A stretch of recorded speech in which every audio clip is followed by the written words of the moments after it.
Cristiano Ronaldo is pillory for joining Saudi Arabia's Al Nassr team in the biggest money deal in football history. He'd sold out, they said, and worst, he trashed his legacy by sports washing the brutal Saudi regime. Lionel Messi, we were assured, would never do that. Well, now it looks like Messi, his closest rival in the greatest of all-time contest, although I think Ronaldo edges him, will be following him to the Desert Kingdom. Reports suggest the World Cup winner is about to sign a £500 million deal with the rival team Al Hilal. So are these legends sports washing a brutal regime, or are they just banking the bumper payday they deserve after stunning careers and doing what many footballers have done, going and playing in a different country at the twilight end of their football lives? And joining me now is the boxing promoter Frank Warren, and by the human rights lawyer and former managing director of Leeds United, David Haig. Well, welcome to both of you. Frank, it's a very emotive issue, this. I remember when Ronaldo, obviously I remember it because I'd done the interview which led to him going there, but I interviewed Cristiano, that's why he left United,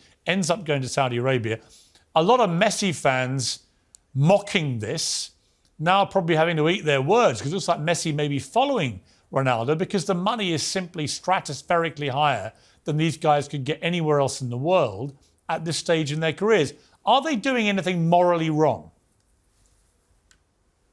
No, I don't think so. I think if you, first of all, you've got to look at the situation that, last year our elected government and the Prime Minister who was elected at the time, Boris Johnson, if you remember when there was all the oil prices were shooting up very high, he went over to Saudi to try and do a deal for oil for us. We have companies over here in the UK who trade on a daily basis, providing arms, aeroplanes, cars, everything to Saudi. So a sportsman who has a very short lifespan or in his career, you can't blame them at the end of the day for going there. It's a question of their morals. And again, you go back to the 60s, I can remember all the English players going to South Africa, and when the apartheid was going on, lots of them were going there. Yeah. Well, David Haig, my issue with this whole sports washing debate, and we had all this over the World Cup in Qatar, it's just this stinking hypocrisy, whichever way you look. Everyone who puts on their moral halo, including, by the way, our country, which last time I checked illegally invaded Iraq in 2003. What right do we have, frankly, to cast moral aspersions on other countries and players taking their business there, given that we let them play here when we did something like that?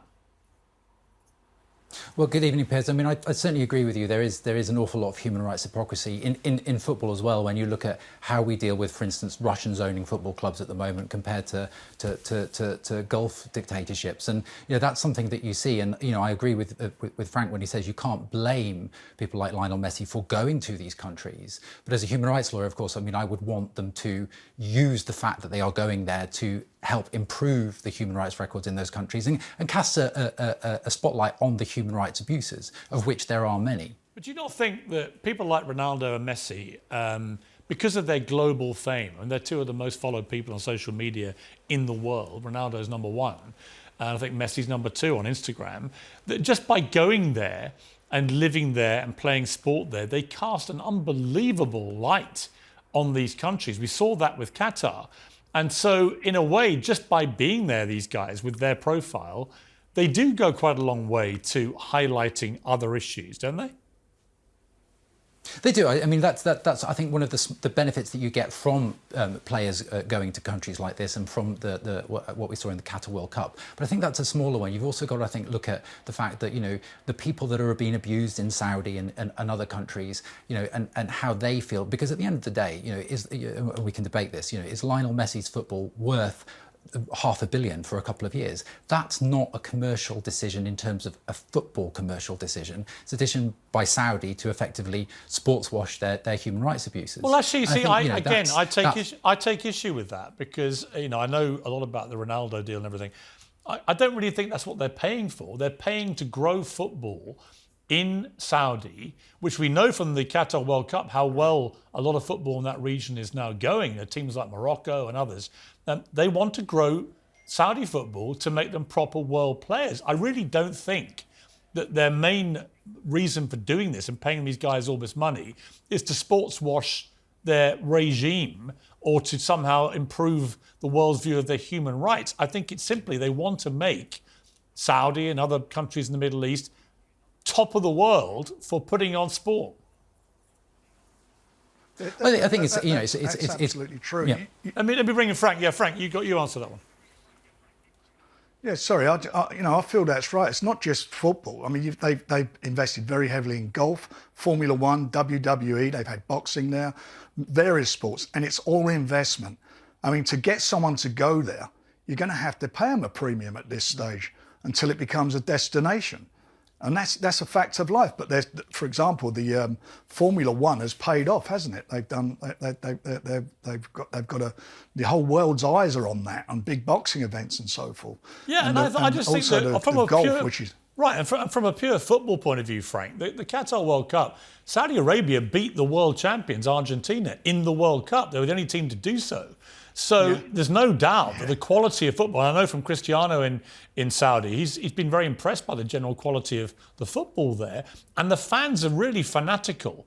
And I come back to this issue I have with the hypocrisy.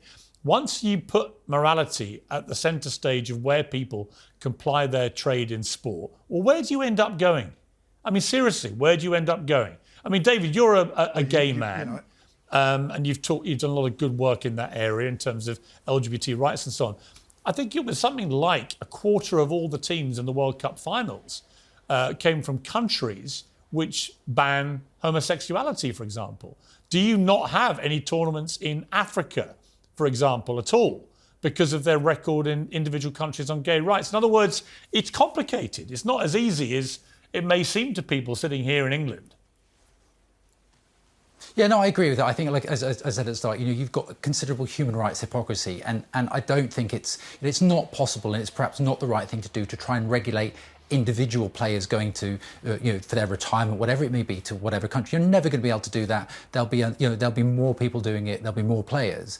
But there are areas in sports washing that we can regulate. And we saw recently with the Premier League introducing what they said would be new laws and new regulations on the owners and directors test to stamp out dictators and despots buying into English football. I think there's something that we can actually try and improve the situation. You know, should nations like Saudi be able to buy football clubs? You will have, to counter that, you will have people in the Middle East who say that all the American owners buying into the Premier League, well, what's the difference? They'll say they illegally invaded Iraq like the UK did. They've done other stuff which they believe abuses human rights, as they think the UK has as well. You know, it depends where you are in the world as to how you view these things. You know, when I was in Qatar, I was really struck by how angry they were about all the hypocrisy about human rights. Not to defend their own issues. They just said, well, who's actually pointing the finger at us who's so morally pure?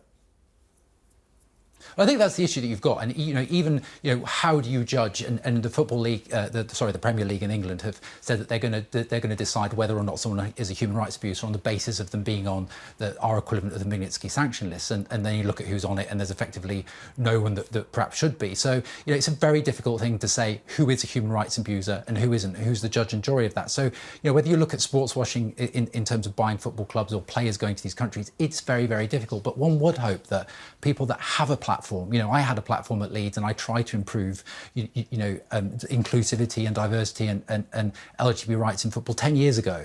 And one would hope, but that's a personal thing, that people like Messi and Ronaldo would use their platform to do that. And that's down to them. You're never going to be able to force them to do that or not.